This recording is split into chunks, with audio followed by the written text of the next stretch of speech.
Welcome back to The Price of Business. I'm your host, Kevin Price, talking to you about you and your business. I tell you, Doug Williamson, he is a longtime contributor on The Price of Business, and I love what he brings to the program.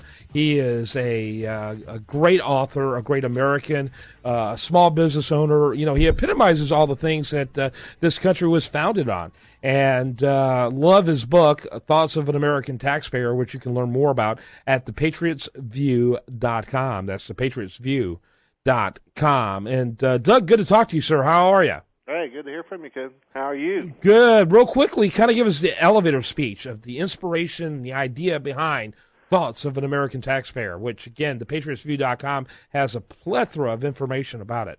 It really does, and the main reason I started writing is back in the election back in 2008. I mean, when McCain and Obama first faced off and everything, it's just it seemed like our politics have gotten worse and worse and worse, and continue to head down that road. And I never got involved until then. I thought, man, what is happening here? It seemed like nobody worth a crap is running for office anymore. So, and John McCain, I know he's a war hero and everything else, but I mean, it just doesn't seem like we got people that want to go up there and do something for the country. They just want to go up there and do something for themselves.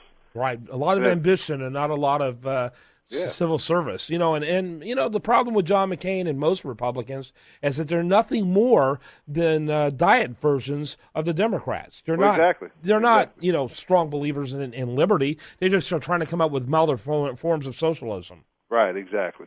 And we deserve better than that.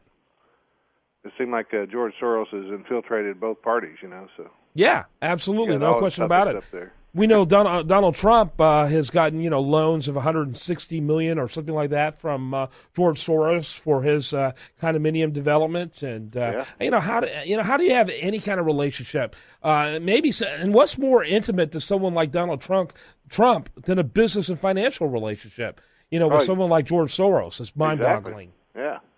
A billionaire. Yeah. It's just, billionaire helping a billionaire. It's really, really weird. I almost wonder if Soros is a trillionaire. But anyway. But yeah, you know, it's just, you know, you look at it, Ken, I mean, my age, I'm getting my late 50s, so I mean, it's still, I'm worried about, you know, the kids, the grandkids, and you know, all the people, you know, they're still going to be around because this country is really deteriorating, and it's sad to see because it's such a great country. Yeah, very third worldish.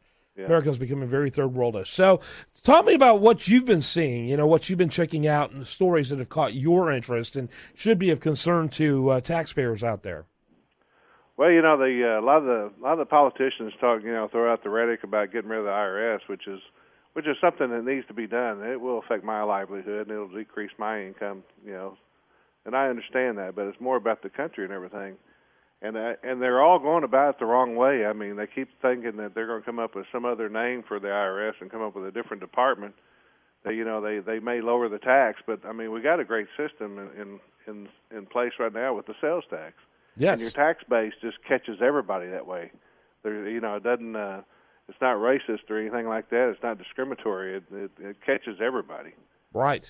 And it's already in place. You don't have to throw anything else at it. It's just they don't want to give up that power of making laws and trying to control people, you know, with their taxes, you know, and everything. Well, more importantly, I think I may be even more cynical than you, and I know, like me, you can be a little cynical. I think that the government and those in power want the bad guy to be the business and not them.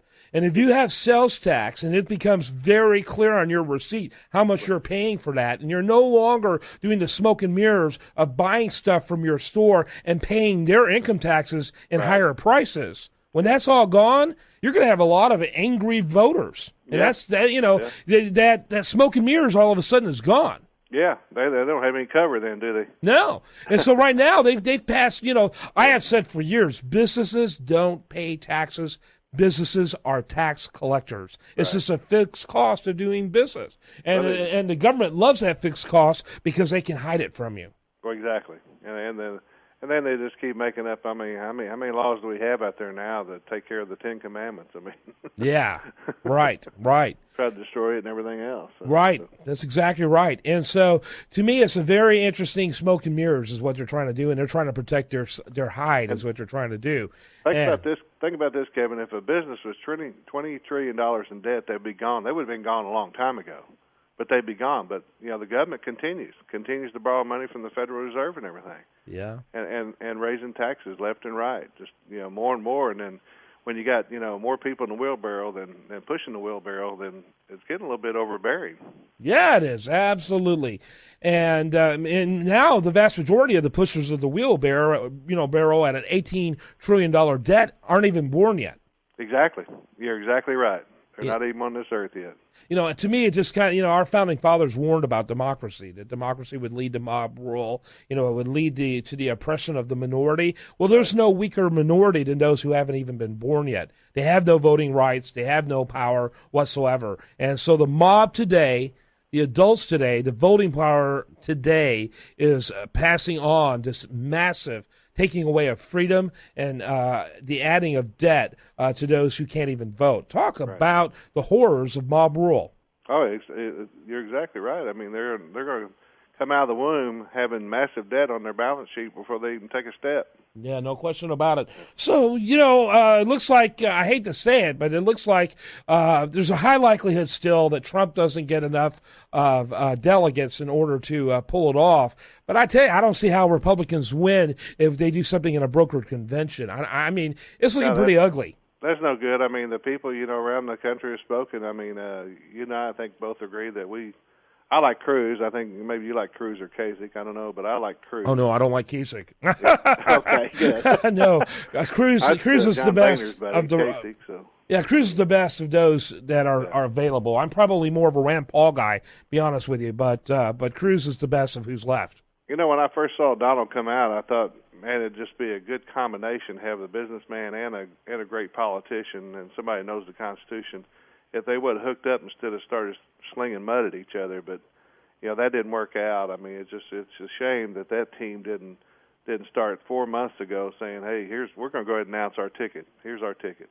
Yeah, I don't know. I don't believe in Donald Trump. I believe Donald Trump is a male version of Hillary Clinton. I believe he's a crony capitalist. He's made he uses eminent domain against individuals for his own selfish gain. I believe his trade policies will throw us into a Great Depression. I have no hope with a Donald Trump. I'll be voting for Gary Johnson.